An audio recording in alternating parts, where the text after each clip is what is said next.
Hello America, this is Call of Duty Goddess. Today is March 14th, 2016. Today I'd like to talk about food prices, Agenda 21, and an economic collapse that's headed our way, I believe, and as the petrodollar will change over to the BRIC system, and I believe that's already underway. So let's first start in Canada. This is an article from Zero Hedge, and it's dated January 14, 2016. Canadians panic as food prices soar on collapsing currency. Now it says, it was just yesterday when we documented the continuing slide of the loonie, which is of course the Canadian currency, which is suffering mightily in the face of oil's inexorable decline. As regular readers are no doubt acutely aware, Canada is struggling through a dramatic economic adjustment, especially in Alberta, the heart of the country's oil patch. And they go on to talk about the Canadian currency and how it's being downgraded because Canada is a big oil exporter, and the Saudis have lowered the oil prices dramatically in this, I guess, proxy war against the BRICS system, BRICS being Brazil, Russia, India, China, and South Africa, if I'm not mistaken. You can check me on that. It goes on to state the currency's decline is having a pronounced effect on Canadians' grocery bills. Canada imports around 80% of its fresh fruits and vegetables. It goes on to talk about the prices. And here's somebody saying if you spend $67 on one bag of groceries, $3 for a cucumber. Now, I'm going to say, through my experience, and Canadians out there, correct me if I'm wrong, in the early 90s, I had a chance to go on a pretty decent vacation. It was an American cruise ship, but most of the people on it were Canadian. So I, of course, talked to the Canadians, and they said, well, we make a lot more than you. Our salaries are much higher. One lady said, I'm just a secretary, I make a pretty low income, but I'm able to take lavish American vacations at least once or twice a year to go on a cruise because of the currency difference. And they said back then, this was in 92, 93, the early 90s, that they pay $10 to $15 for a box of cereal. So you have to keep that in mind when you look at these prices. The prices are different from ours, so I don't want to get you panicking here. $17.79 for a gallon of milk, $8.19 for a carton of eggs, but their salaries are much higher than ours. $18.99 for pepper. It's really not that huge of an increase when you think of it in terms of our dollar. It doesn't work that way, but they have had an increase of 30 to 40%. So we'll move on to the next article, and this is from Global News, and it's from December 9th, 2015. Canadian grocery prices will continue to skyrocket next year. And let's have a look at this video here. Very interesting. With the holiday season fast approaching, our spending tends to spike, and there's some news you might want to factor into your plans. The price of food is already rising, and it's expected to continue to climb next year. A combination of factors is to blame, from climate change to our low Canadian dollar. As Reed Feist reports, there's no avoiding the fact it's going to cost us all more to eat. Darren Holman has been in the grocery business for 3 decades, but he's never seen prices rise as high as they are today. In the years past, it's been 1 or 2 items that have really spiked. This year, it's been across the board, almost everything. And while changing weather and droughts have affected some of the costs, the big issue is the sinking value of our loonie. We were experiencing exchange rates last year of about 13%. This year, we're at 35%. So that's going to have an adverse effect on our cost of produce, which in effect gets handed down to the consumer. New evidence today that bill will not be going down anytime soon. The annual University of Guelph food price study says expect costs to rise another 2 to 4% in 2016. For the average Canadian family, that's an increase of about $345, making groceries come in at over $8,600 next year. That's much higher than the hike forecast by StatsCan, and it comes after a 4.1% increase we've already absorbed this year. Like lettuce was up 22% in a month in October. Tomatoes 15% in a month in July. So major spikes, which obviously affects consumers. With no cut in meat costs, some retailers say they've noticed consumers already changing their buying habits. Most of the people, they're not prepared to pay for it because price of meat is a bit high at the moment. 40% of those surveyed actually say they're changing what proteins are on their plate. Coming up with different ideas that don't involve meat or very little meat, just use it to season. Others say they'll have to absorb it in their budget and will shop around for a deal. Just picking and choosing the shops that I go to make sure it's at a good price. Harder and harder to do as we leave with less and less money in our wallets every trip to the store. Reed Feist, Global News, Calgary. Okay, when I see that, first thing I think of is Agenda 21. So let's go to this article here from Weston A. Price Foundation. Anyone out there in the West can relate to this. Grass-based farmers and those seeking healthy food from non-toxic farms are facing a new political threat foisted on an unsuspected populace worldwide in the form of the United Nations Agenda 21.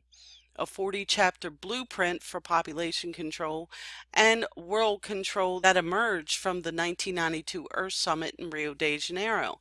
Sustainable development is the catchword for Agenda 21. Implementation of Agenda 21 is the mandate of a globally operating UN non-governmental organization called the International Council for Local Environmental Initiatives, or ICLEI. Now usually referred to as local governments for sustainability. More than 600 American cities and counties are paying taxpayer money to belong to this NGO group, which is aligned directly with the UN Charter while dramatically opposed to the U.S. Constitution and to private property rights. So let's get into sustainable development a little bit. I'm not going to go there, but I just want to prove a point.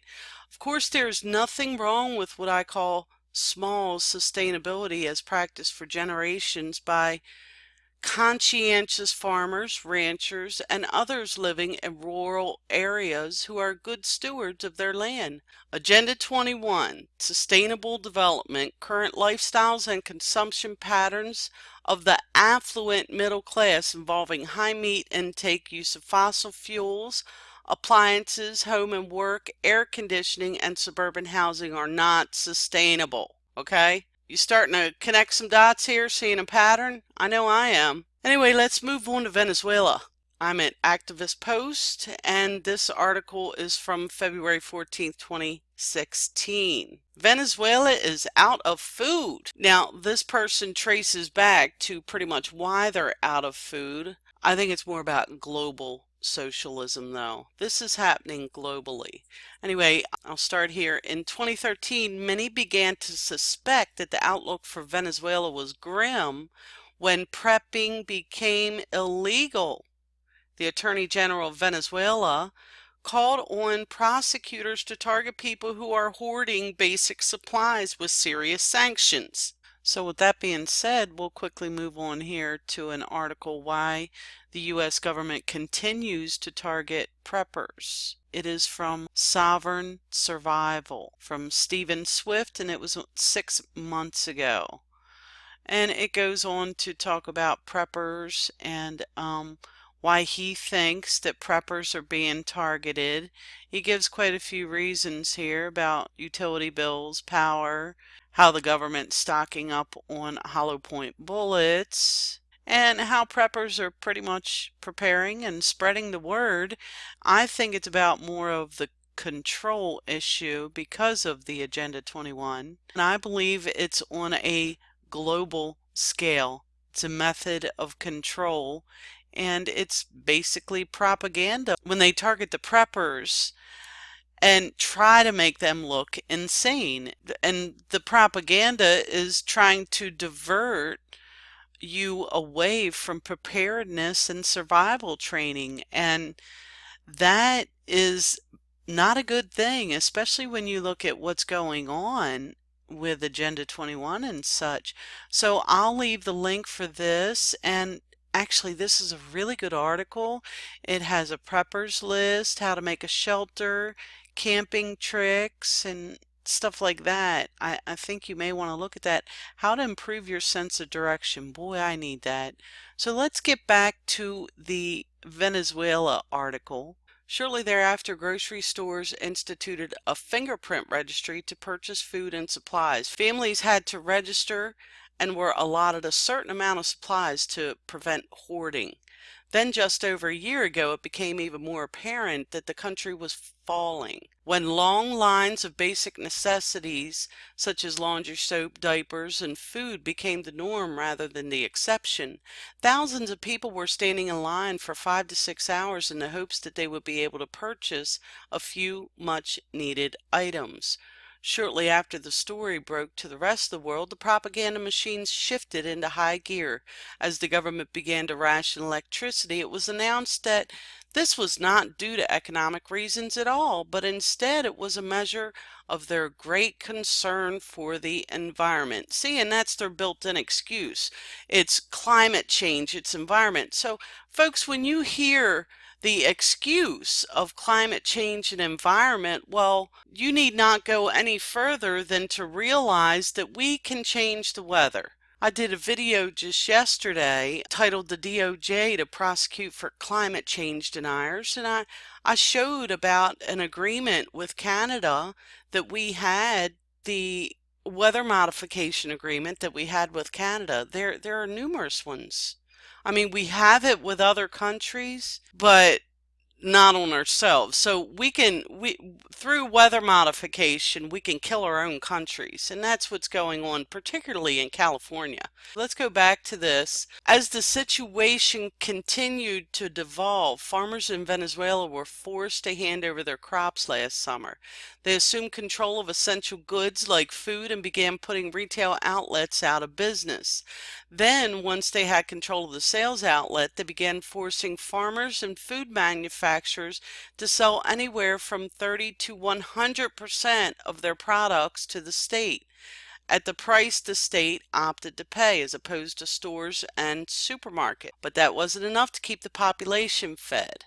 So historically, collectivism and farming have never gone successfully in hand. Well, this is going to be a global problem. Now, I showed you Agenda 21. I personally haven't even looked at Agenda 2030. I look at enough bad news every day, and I'm scared to death to look at Agenda 2030 because they are so blatantly obvious of what they are doing now. It's crazy. It goes on to talk about socialism and how socialist legislators are screwing up their country, which we have that. So anyway, I just wanted to show you between Venezuela and Canada. And then we have here shithitthefanplan.com. This is from March 18th, 2012. Executive Doomsday Order. Obama authorizes government to seize farms, food processing plants, energy resources, transportation, skilled laborers during national emergency. While millions of people have been preparing for the possibility of a catastrophic event by relocating to rural homesteads or farms, as well as stockpiling food, water, personal defense armaments, and other essential supplies with the intention of utilizing these preparations if the worst happens, the latest executive order signed by President Obama on March 16, 2012 makes it clear that in the event of a nationally deemed emergency, all of these resources will fall under the authority of the United States government. There's a hyperlink here to the executive order, and it's pretty blatantly obvious what they're trying to do. Farm equipment, energy, food resources, health resources, national defense, water resources. And another thing that you may want to think about doing is, the old food thing. while we still have it here, because I did do a video, I think it was about a month ago, month and a half ago, about the Baltic Dry Index. You know, there were no ships carrying cargo out there, and it was unprecedented. And I think it's very important that as you go to the grocery store, if you are not a prepper, to buy extra things like paper towels, toilet paper, canned goods, ramen noodles, that kind of stuff, and have it in a good sealed tub so you know you have it, or put it in a pantry. Now, I've also seen recently some articles saying that food prices are going down here in America. Now, I just went grocery shopping last night. I didn't notice any difference at all because, in fact, it was about a year ago, maybe 6 months ago, I noticed the meat prices increased significantly. I don't believe a lot of things. I have to see it with my own two eyes when it comes to that kind of propaganda. So basically, let's recap here.